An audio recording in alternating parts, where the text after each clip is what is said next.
Good morning. I'd like to thank the organisers of this conference from Prostate Cancer UK for giving me the honour of speaking here today.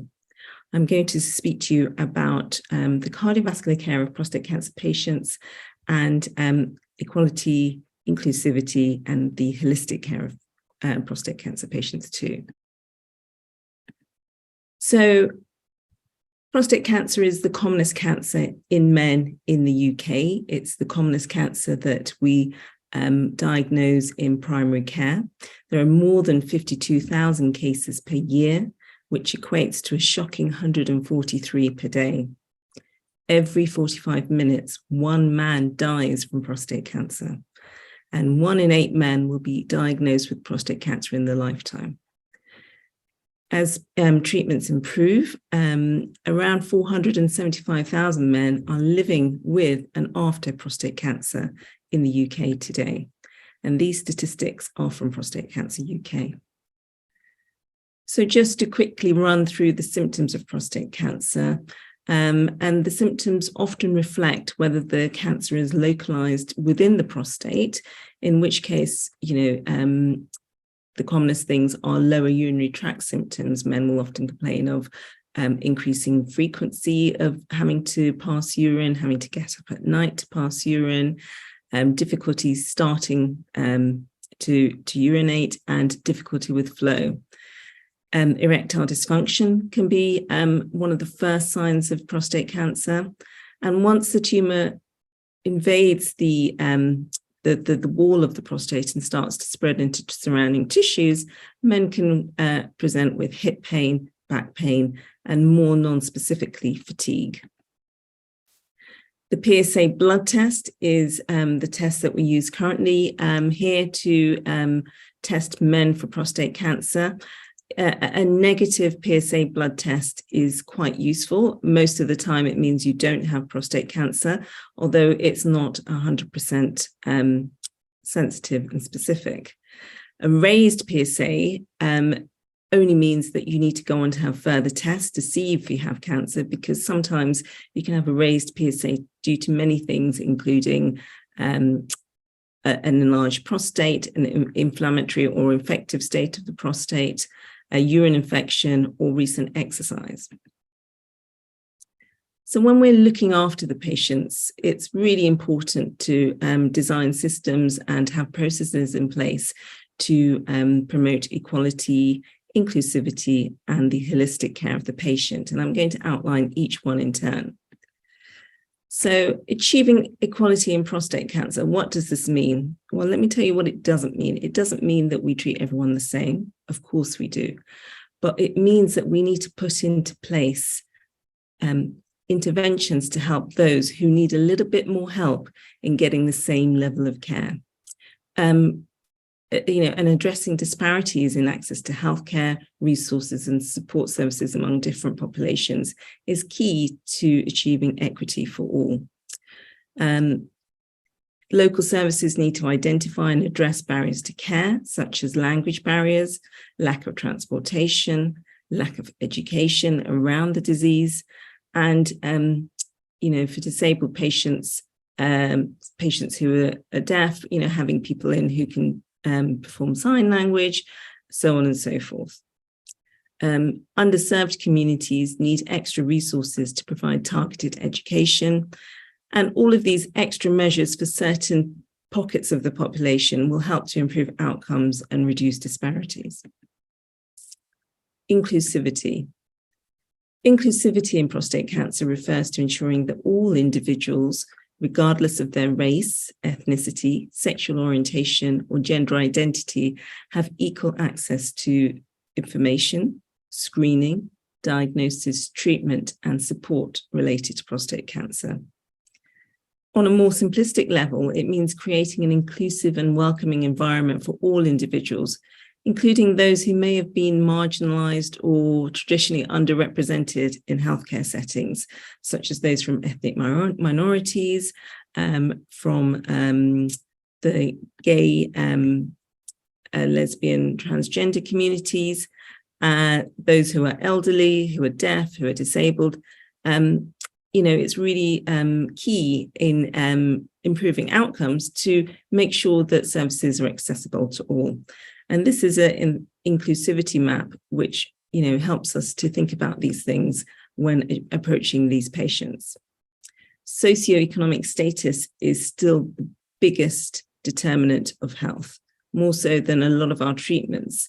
And it means that we need to be aware that patients who are struggling financially will not put their cancer treatment as a priority, and therefore they need extra help to give them the same level of care. It's simple as if they don't have the bus fare to get to the hospital, they're not going to get the treatment.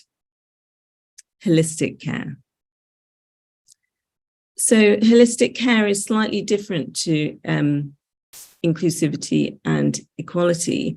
Holistic care is looking at the patient as a whole.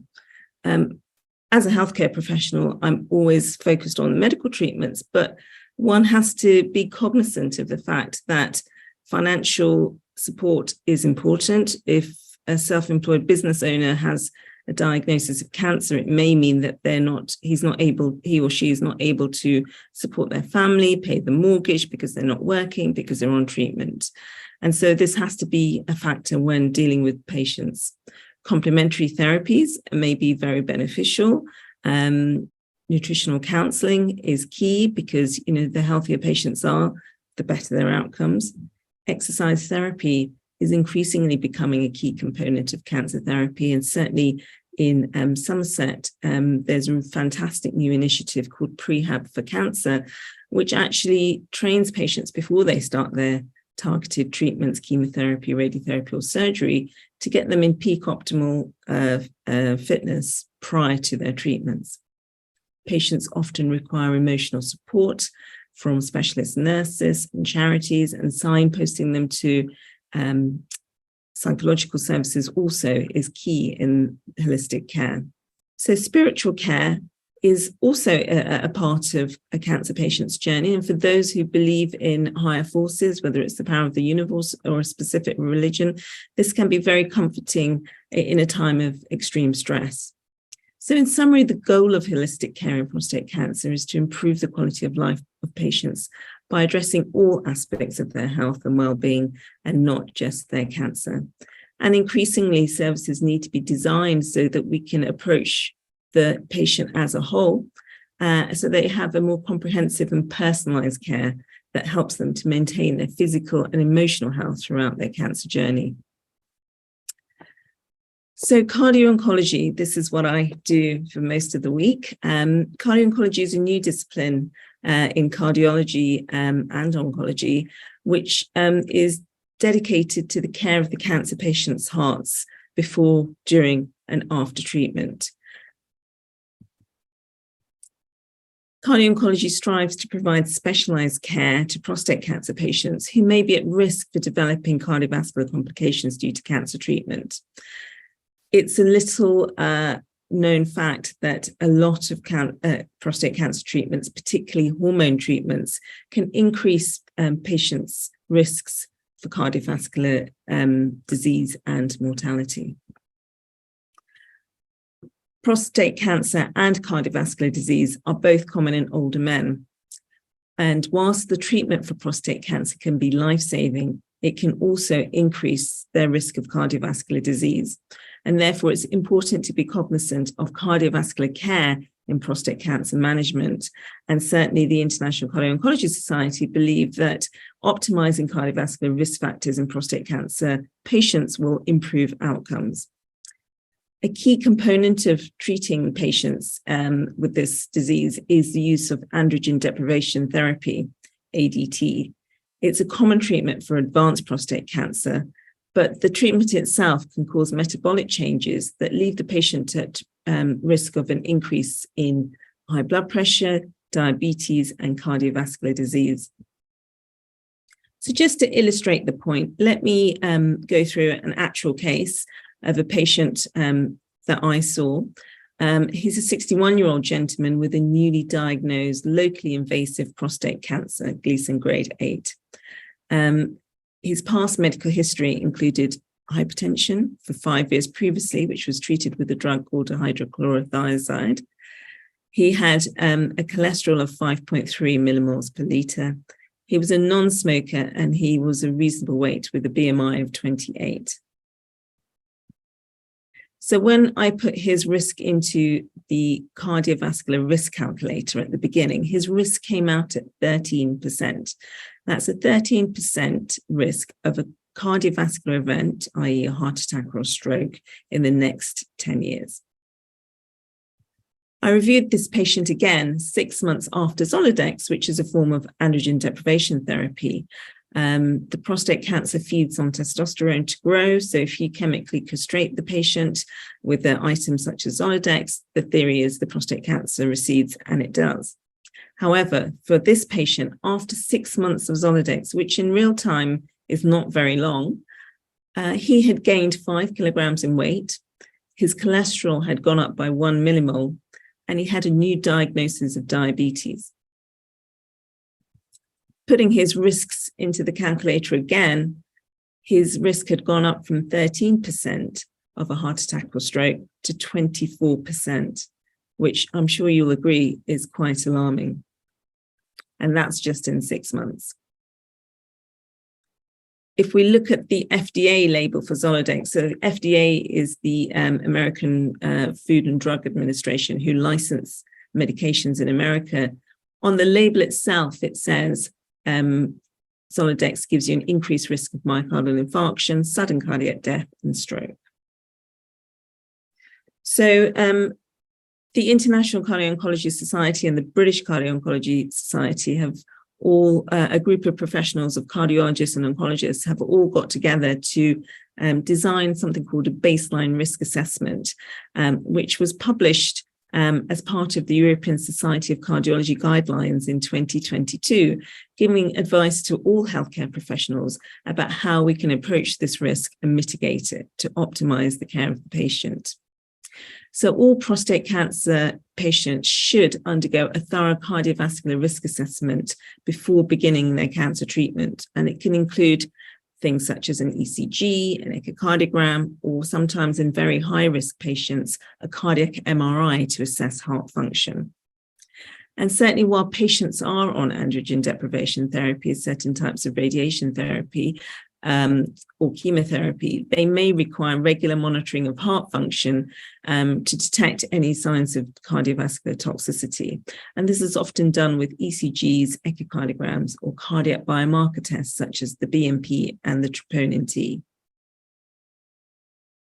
So baseline cardiovascular toxicity risk assessment, as published in the guidelines, I've just included a graph from the guidelines here for you, takes into consideration things such as age, sex, genetics, their previous history of cardiovascular disease. So if someone's already had a stroke or a heart attack, they automatically fall into a higher risk category. Whether the patients had previous cancer therapies for other cancers. Some people are childhood lymphoma survivors and have had a high amount of anthracycline exposure, which can predispose you to heart failure. Lifestyle factors, obesity, smoking, sleep apnea, alcohol, and also, baseline investigations such as an ECG, an echocardiogram, and blood tests. And the cardio-oncology guidelines have a different pro forma for each type of cancer. And for androgen deprivation therapies, which I've highlighted here, you end up with a score, and it's actually available on an app on the European Society of Cardiology website. So you can, if you're sitting with a patient, you can quickly put in the numbers and it will tell you what the risk is. So I just want to highlight the fact that one of the strongest recommendations is that patients should receive a baseline cardiovascular risk assessment and estimation of a 10-year fatal and non-fatal cardiovascular risk with any form of cardiovascular risk score, such as JBS, Q-risk, or SCORE2. And there is some evidence to suggest that a GnRH antagonist, as opposed to an agonist, could be beneficial in patients with pre-existing heart disease, and the level of evidence for that is 2AB. So what can we do to improve cardiovascular outcomes in prostate cancer patients? Well, we've already talked about doing a baseline risk. we would add in aspirin. And this algorithm ABCDE is very useful, particularly when you're in a busy clinic seeing lots of patients.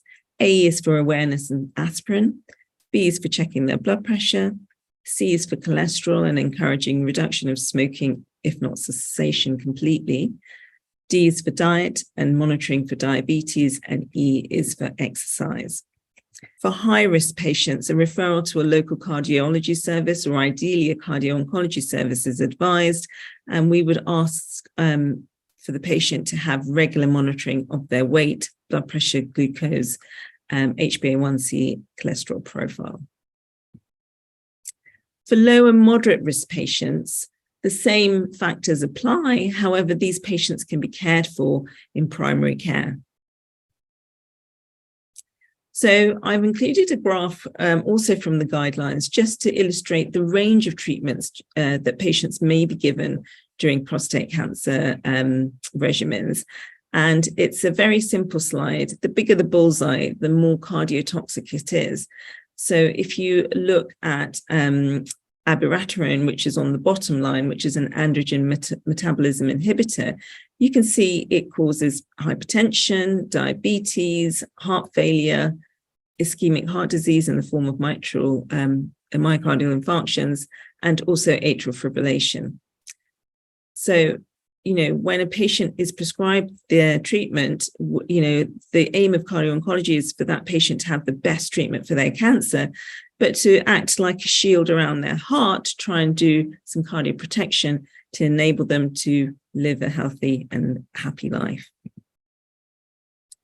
So it should be the right of every prostate cancer patient to have their blood pressure, cholesterol, and glucose measurements checked at every part of their cancer journey. Thank you for listening.